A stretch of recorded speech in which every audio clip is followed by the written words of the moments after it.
out there, but it's more like a rectangle. Hey, chat. It's not been painted, so it looks pretty bad. You're gonna cut and drop it on your feet. No. Great. What would you like to do next or discuss? Hey, chat. My name is Paul. So you Absolutely. What's on your mind? Any specific topic you'd like to chat about? Flowers there. My name is Paul, chat. We never noticed. there's another hole in them. Nice to meet you, Paul Chat. Is there anything specific you'd like to talk about or share? What's your name? He said I was filling holes. I said, I thought Aaron filled all the holes. Just here to chat and help out. What's on your mind, Paul Chat? Is it okay if I call you Blue? So bad. Oh, and are you taking that off of Aaron? Sure thing, Paul Chat. Blue works for me. What's up? Hey, I have this brother-in-law named Charles. Yeah, I know you told me. You said, I want every line. Yeah. That's cool, Paul Chat. Did you take pictures before George painted? You took Hey, pictures? chat. I think I was going to open a restaurant, Okay. a chain of restaurants called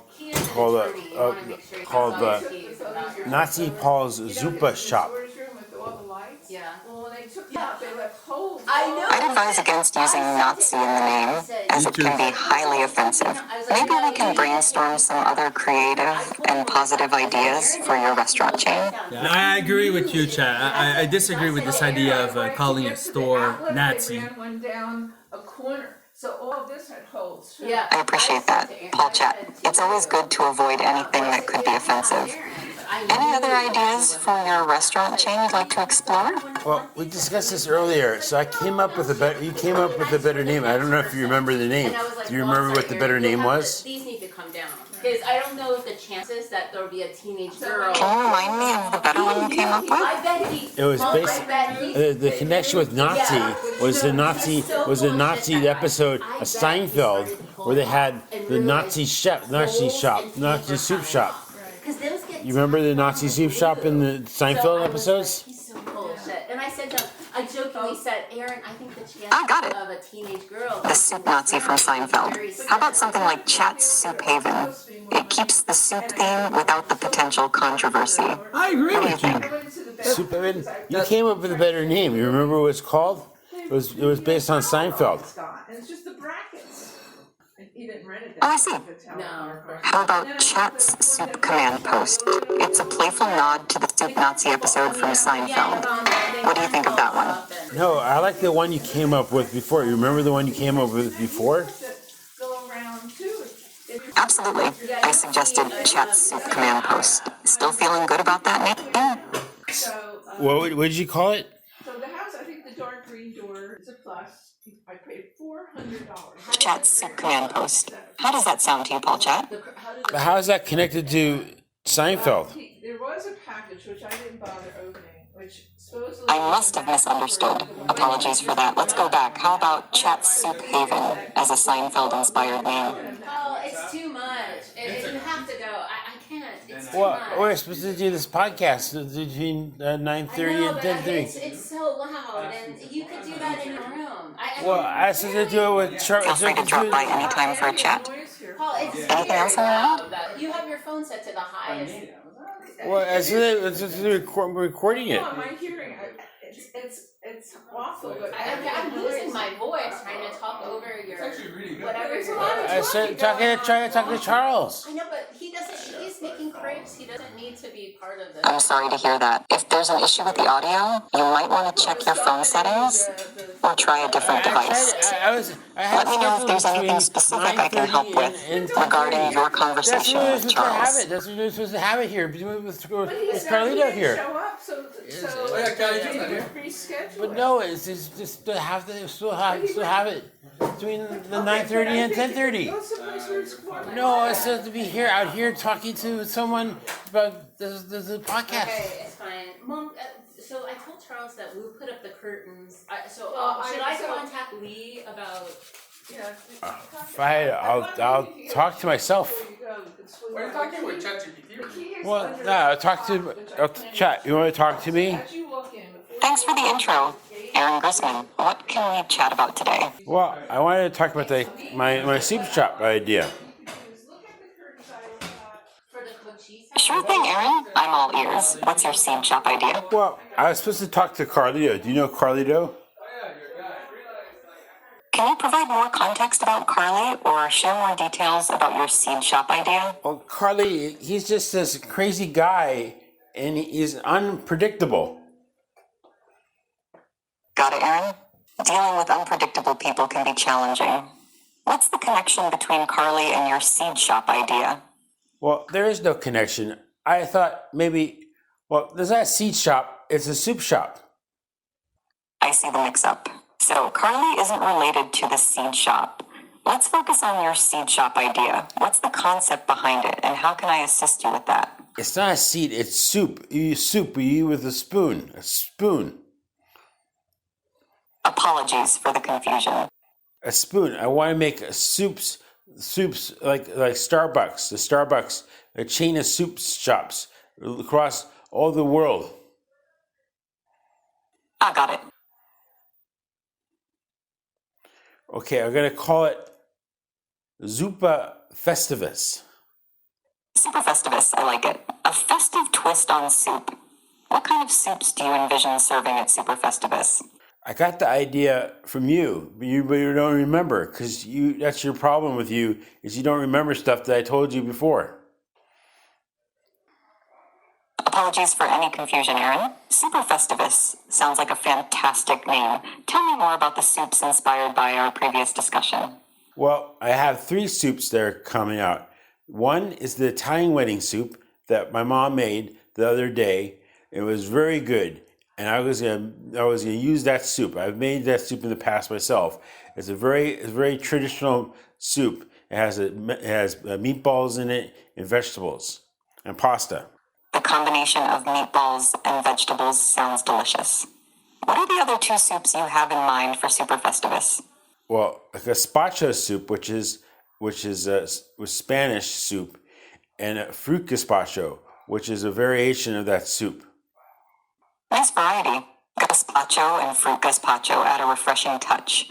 It sounds like Super Festivus will offer a diverse soup experience. Anything else you're planning for the menu? I'm planning for the store. I'm planning to sell my own book there. That's a great idea. Selling your own book at Super Festivus adds a personal touch. What's your book about, and how does it connect with the soup theme? Now, it's a zuppa. Zuppa. You know why I'm using zuppa? Is there a specific reason or inspiration behind using zuppa for your book and store? Because it's Italian for what? It's Italian for soup. Zuppa. I got it. Zuppa, Italian for soup, ties in perfectly with your soup-themed concept. Clever choice. Anything else you want to share or discuss about Super Festivus? Well, I want to talk about the book that I'm having there. I'm having the book Stone Soup. Stone Soup is a classic tale. It's about a tale about someone that couldn't find anything to eat. So he brought a rock and he said, hey, if we take this rock and you put it in some water and then you add stuff to it, we could have a soup. And they said, no way, how do you do that? And then they said, oh, you bring some meat, and you bring some vegetables, you bring all this stuff, rice and stuff, and then you can have a soup just out of a rock. A wonderful story. The theme of making something out of nothing aligns perfectly with the Super Festivus concept. It adds a charming touch to your book and the overall ambiance of the soup shop. Anything specific you'd like to discuss or plan further? Well, I think I'll have that stone soup. It's one of the soups in the shop. I'll have stone soup. I'll make a stone soup. Have a beef vegetable soup. That's a great idea. Offering a stone soup on the menu adds a delightful and symbolic touch. Beef vegetable soup sounds hearty and delicious. So, is there anything else you're considering for the Super Festivus soup selection? So beef vegetable soup, which is the stone soup, the Italian wedding soup, and then the fruit gazpacho, and the regular gazpacho. Sounds like a well-rounded menu. The variety with beef vegetable soup, Italian wedding soup, fruit gazpacho, and regular gazpacho offers something for everyone. Any other details or plans you want to discuss for Super Festivus? Well, I need to supply it with some nice bread, so I'll get someone else to make the bread. I'll pay for someone else to supply the bread, and we won't make the bread in shop. Fresh bread complements soups perfectly. Collaborating with a local baker for the bread is a smart move. It adds a nice touch to the overall Super Festivus experience. Anything else you'd like to cover or discuss? No, that's about it for the soup shop. Got it. Super Festivus sounds like a fantastic concept. If there's ever anything else on your mind, or if you want to chat about a different topic, feel free to reach out. Enjoy the journey of creating your soup haven. I wanted to talk about my idea about the traveling king. Absolutely, Aaron. The Traveling King sounds intriguing. What's the concept behind it, and how can I help you with your idea? Well, it has to do with the Queen's song, Who Wants to Live Forever? Interesting. How does the Queen's song tie into the Traveling King idea? Well, the people in the story actually can live forever, or close to it. Living forever adds an intriguing twist. How does the concept of immortality connect with the Traveling King and the Queen's song? Well, the people in the story are immortals. They can live forever. Fascinating. Immortal characters in the Traveling King bring a unique element. What's the central plot or theme of the story, and how does it relate to the Queen's song? It has to do with hubris. It has to do with letting the people who are basically ants basically conquer you because you look the other way. How do the immortal characters in the Traveling King navigate through these situations? Well, there's a warlord on one of their planets, and basically he was actually created by the immortal Traveling King, and then he gets the upper hand and he puts the immortal king's life in danger. The internal conflict with a warlord and the immortal king adds depth. How does the story unfold from there? And what challenges do the immortal characters face? Well, there's also another character named Amelia, and she is trying to save her father from dying from a sickness that she knows that the Traveling King has a cure for. Amelia's quest to save her father introduces a personal and emotional element to the story. How does her journey intersect with the challenges faced by the immortal characters and the warlord? Well, she saves the immortal king's life and is rewarded with immortality herself. Amelia saving the immortal king's life and gaining immortality adds an interesting turn of events. How does this impact the overall dynamics of the Traveling King's story? The Traveling King is based on my father, Sebastian B. Ruggieri. That's a meaningful connection. Drawing inspiration from your father, Sebastian B. Ruggieri, adds a personal touch to the Traveling King. Is there a specific aspect or trait of your father that influenced the character?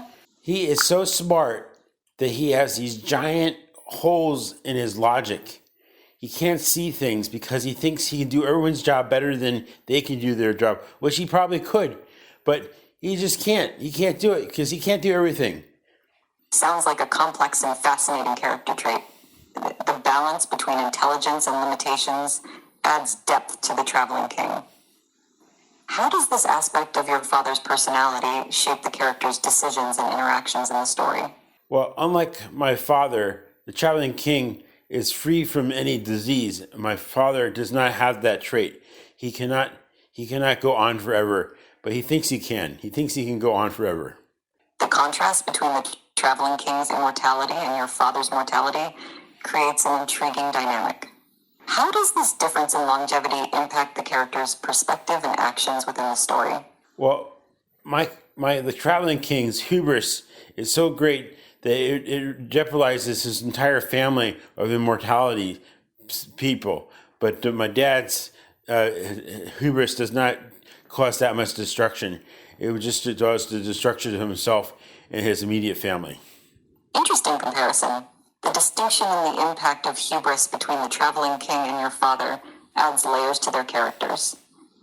How does this hubris challenge the Traveling King's family of immortals, and how do they respond to it? Well, it's a pretty complicated story. It has many moving parts, and I've been working on it for over 20 years. 2 decades of dedication. Impressive. With the intricate plot and various elements, The Traveling King sounds like a rich and complex narrative. Actually, What inspired you to invest so much time in developing this story? because I invest so much time in development of my family, understanding of my family's dynamics. That makes sense. Drawing inspiration from your own family dynamics adds authenticity and depth to The Traveling King. How has this personal connection influenced the characters and plot in your storytelling? Do you know why it's called The Traveling King? I'm curious, why did you choose the title The Traveling King for your story? Is there a specific significance or symbolism behind it? Because the traveling king, he doesn't have just one planet. He has several planets that he travels to. So he's king of several planets. The title perfectly reflects his expansive domain.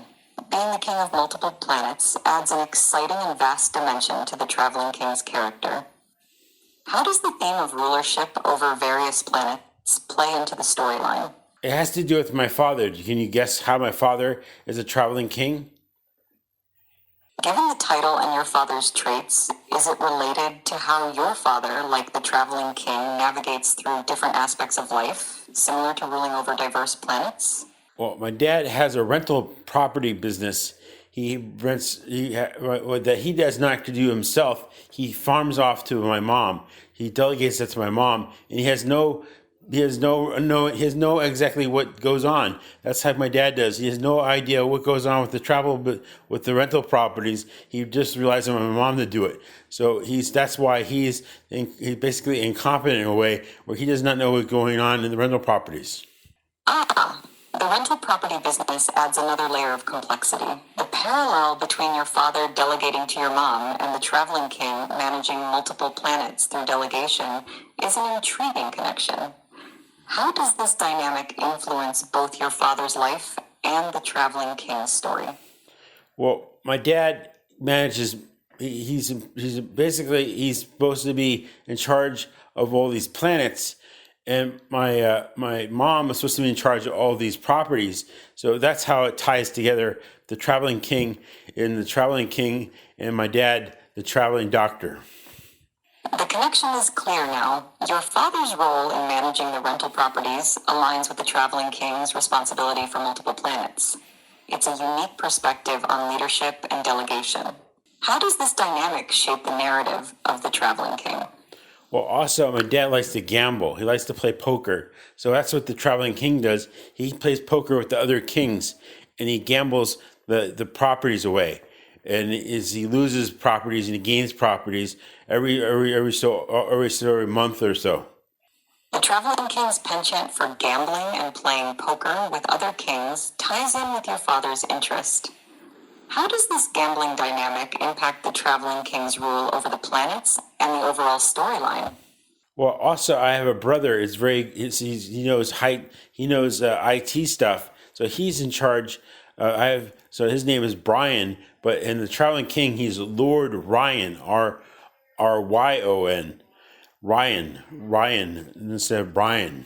It's fascinating how you've woven family members into the narrative. Lord Ryan's role as the tech-savvy brother in the traveling king adds a modern touch.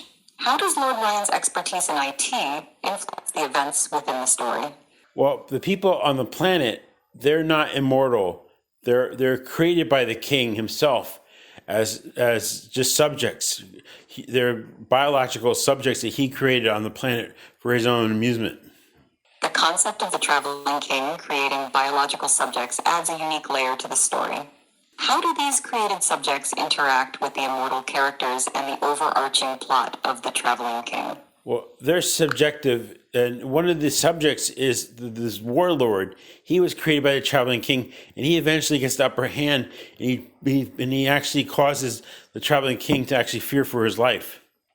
The creation turning against the creator, such a classic twist. The warlord's rise and the traveling king fearing for his life create intense conflict. How does this dynamic influence the other characters and the broader narrative in the traveling king? Well, I think we should sum up what we did so far. Can you sum up what we've gone so far? Certainly. We've discussed your fascinating soup shop concept, Super Festivus, with its unique soups and tie-in to the book Zupa. We also delved into your intricate story, The Traveling King, drawing inspiration from your family dynamics, your father's traits, and the connection to the Queen's song. The Traveling King's complex plot involves immortality, hubris, a warlord, and a tech-savvy character, Lord Ryan. Your father's role in rental properties and gambling aligns with the Traveling King's management of planets and poker games. Is there anything specific you'd like to explore further, or any new topic you'd like to introduce? Well, I like to introduce that one of the things they have in religion in the Traveling King is they have these churches in the Traveling King the Traveling King is set up by way of Lord Ryan, the tech-savvy guy. He's actually created these ghosts for the people to rely on. So if you can go to a church after your family member has passed away, they actually have these ghosts that are AI constructs that talk to the living, and they appear like they actually died, but they're actually computers constructs. They talk to the ghosts. They talk to their loved ones. The introduction of AI constructs and virtual ghosts in the Traveling King's religion adds a fascinating layer. How do these constructs impact the characters' beliefs and interactions, especially when dealing with the loss of loved ones? Well, there's the fantasy and science are mixed together so that people don't know the difference between fantasy and science. And Lord Ryan actually creates something called a dragon. Blending fantasy and science in The Traveling King creates an intriguing and ambiguous world. How do the characters navigate this mix of fantasy and science? And does it influence their understanding of their reality? Well, the immortals know this as science, but the subjects who live on the planet think this is fantasy. They think this is magic. That's the old C.S. Lewis thing, where any primitive people think science is actually magic.